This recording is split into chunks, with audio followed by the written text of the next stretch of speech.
မိသားစုကံကောင်းဖို့ဘာတွေလုပ်ရမလဲတဲ့ခေါင်းစဉ်က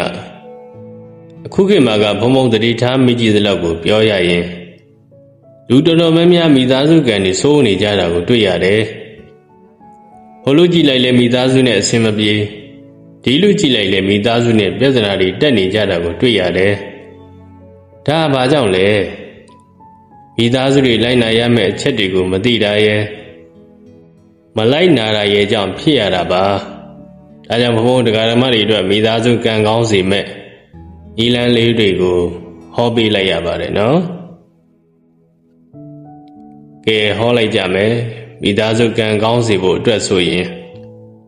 နံပါတ်1 love and respect မိသားစုအချင်းချင်းချစ်ခင်လေးစားစွာဆက်ဆံကြပါတဲ့ဒီချက်ကမိသားစုမှာအရေးပါတဲ့အချက်ပဲတယောက်နဲ့တယောက်လေးစားရမယ်ကိုနဲ့တူတုံစိတ်ညီကိုမောင်နှမတွေအချင်းချင်းချစ်ချစ်ခင်ခင်နေရမယ်မိဘတွေကလည်းကိုယ်လင်မယားချင်းချင်းချစ်လဲချစ်ရမယ်လေးစားရမယ်တချို့သိတ်ကောင်းတဲ့မိသားစုတွေရှိတယ်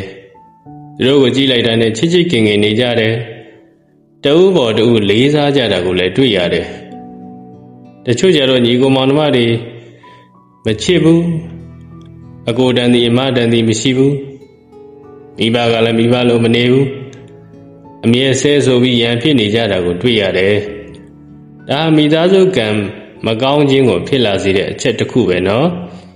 နံပါတ်1